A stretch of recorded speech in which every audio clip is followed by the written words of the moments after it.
Tingga! Dahil na matulog na ta. Ay, tapusin ko muna itong ginagawa ko. Bago matulog, nantok na sana ako. Kaso lang eh.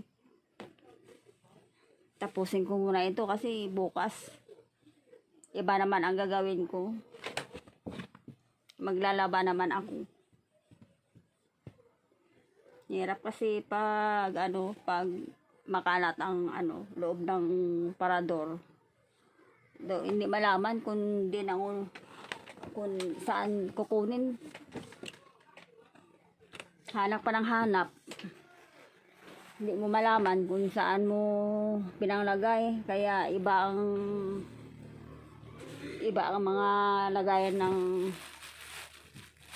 kurtina, mga punda, iba rin.